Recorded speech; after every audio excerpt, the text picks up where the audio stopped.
to Business 211, Supervision and Team Building, online with Professor Joe Lane.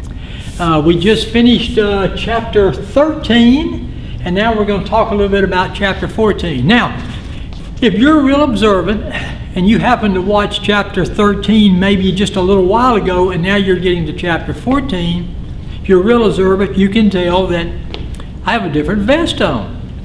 Well, I've already told you about the hairstylists and stuff that are with me here to keep everything straight, the makeup artists and everything. Well, the wardrobe people, they said, it's probably time for a different vest. I mean, there's no doubt that these videos are going to go viral, and I'm going to be an international multimedia star of online teaching in the very near future. So they won't be wearing the same thing every time. So I just was forced to do it because of my new status that's going to be coming along. Okay, I thought that's about enough of that, huh? All right. Chapter 14 is the shortest chapter in the book. And this book is a book of very short chapters. That's Chapter 14. That's our handout. Okay. Let's talk a little bit. This chapter is about total quality. Let's talk just a little bit, if I can get perched up here for a minute. Let's talk about quality. What you think of when you think of quality. First of all, do we want quality in what we buy? Well, yeah. You want whatever you buy. Now, if you're buying something for $1, the quality may not be the same if you bought something for the same type of thing for 10, but given the amount of money that you spend, you want to have quality. Okay.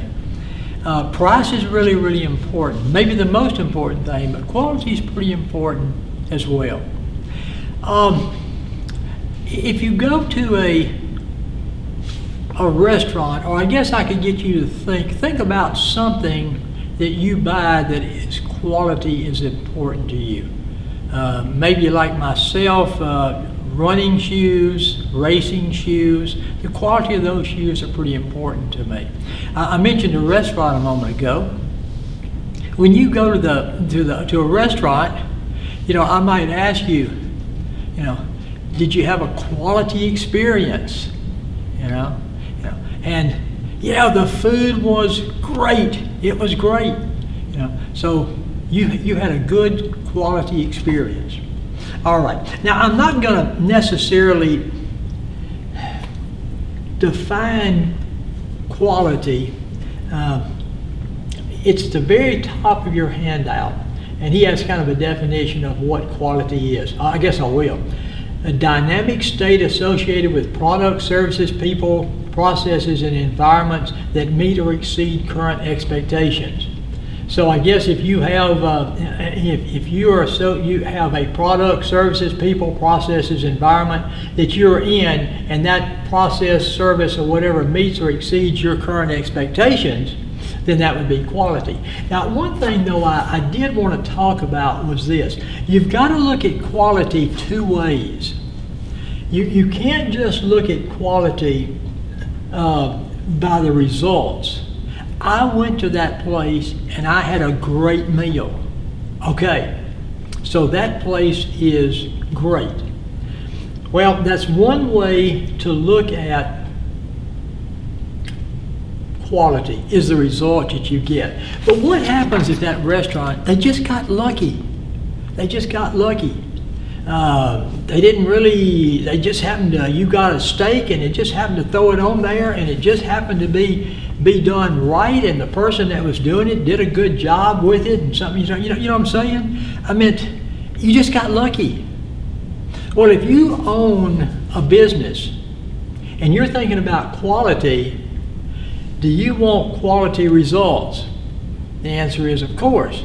But to get quality results, you've got to have some other quality. You've got to have quality processes, and you've got to have quality people.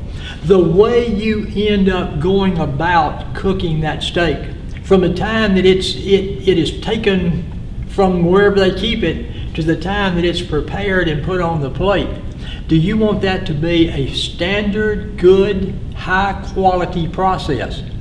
The answer is yes.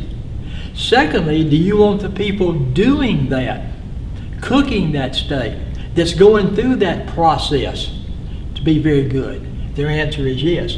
So if you don't want to get great results because you got lucky.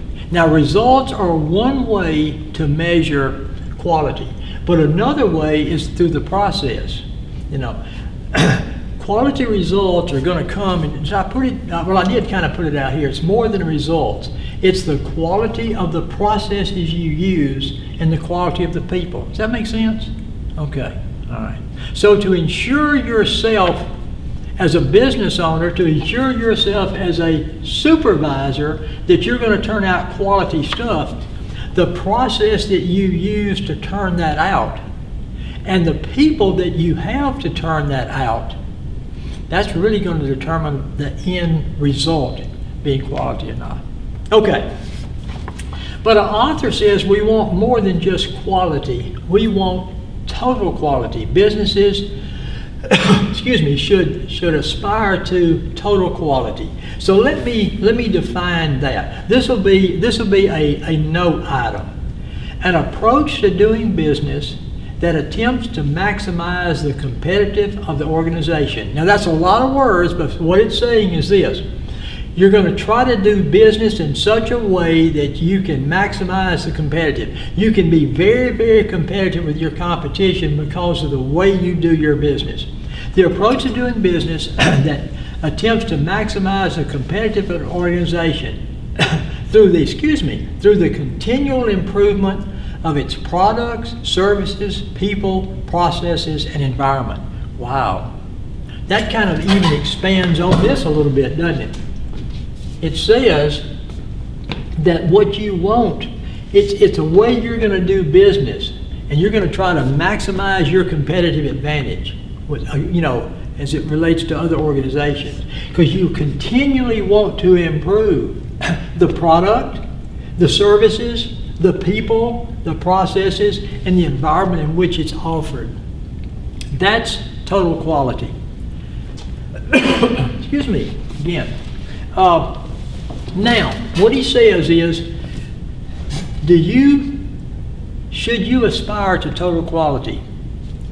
Of course, the answer is yes, you should aspire to total quality. He says, okay, now that we know what total quality is, what are the key elements of total quality? What is it that can bring about total quality? Us being able to do that within our department as a supervisor, within our business. Key elements of total quality. And this is very easily laid out here. I'm just going to read down through them. Customer focus. Focusing on the customer. That's who's expecting the results. Number 2, obsession with quality. You think quality all the time. Everything you do, let's do it in a quality way. I talk about sometimes out here at Delta, we need to make sure that what we do with excellence. We don't want to do anything okay. Same way with you. But they're saying obsession with quality. Scientific approach.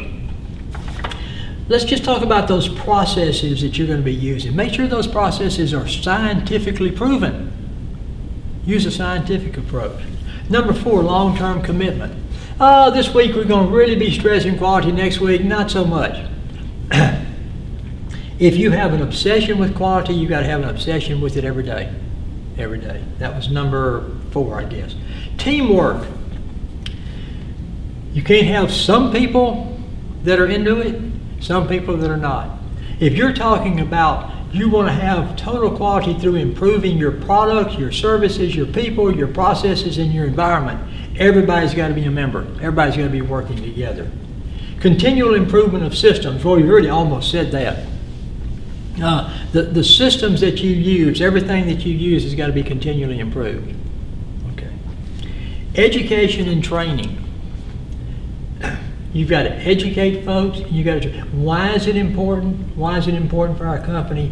How can we go about making sure that we're continually improving our products, our services, our people, our processes, and our environment. Educate folks and train folks. Freedom through control. You know, that's an interesting thought. Is that an oxymoron? Not really. Most people, do they want freedom? I mean, truly, sure. But do they want some boundaries? They want some boundaries. And sometimes when you put boundaries up, those boundaries, you say, okay, between here and here, go for it. Between here and here, you've got total whatever to do what you want to do, to make it as good as you can. So sometimes it frees people up. I can do anything I want to between here and here. That's the idea. Unity of purpose. The purpose is to satisfy, number one, customer focus. The customer wants quality. That's what we've got to do. We have a unity of purpose. We want to do what we have to do to enhance our competitiveness, to have that competitive edge. And the last one is employee involvement and empowerment. You are not ever going to have quality, much less total quality, if you don't have employee involvement and employee empowerment. So here's what I think. I think I want you to know what total quality is, and I want you to know some of the key elements of total quality. Now the question always gets, how many? I don't know. Just know some of them. And then I want you to be familiar with what the term empowerment means. Now this is to be familiar with. Empowerment means involving employees by giving them a real voice in what's going on, giving them the authority and the responsibility to actually do things, give them a voice in the decision making. If you empower your employees, then your employees can do what they need to do themselves. Okay. Now, I'd just be familiar with what empowerment is, but I would know what total quality is, and I would know the key elements of total quality. If you want total quality, and I don't know why anybody wouldn't, it's one of those things that can help your business stay in business. These are things that's got to go along with it. If you don't incorporate this into your business, your attitude, your outlook, into what you're doing, you're not going to accomplish total quality. Ladies and gentlemen, that's chapter 14. I told you it was a pretty short chapter. Important chapter. The whole chapter was a know. Knowing what total quality is and knowing the key elements of total quality. But that's chapter 14. Now, we've got one more chapter to do. I'm going to check with my wardrobe people, see if they want me to still wear this for chapter 15. And then before long here, I'll be back in the film studio and be filming chapter 15 whenever you choose to watch it. So you know how we have to do this. We have to kind of and by the way, I hope you're enjoying these videos. I'm enjoying doing them. I hope you're comfortable with them. You're kind of learning some things. I just kind of, like I say, pretend that you're out there, and I'm just kind of talking to you. But the way we have to end these chapters is, I have to have a loud noise to let my executive producer, Professor Pierce, know that I'm through with a chapter. So I'm going to do the loud noise. You can shout at the same time if you want to. We are done with chapter 14. See you in 15.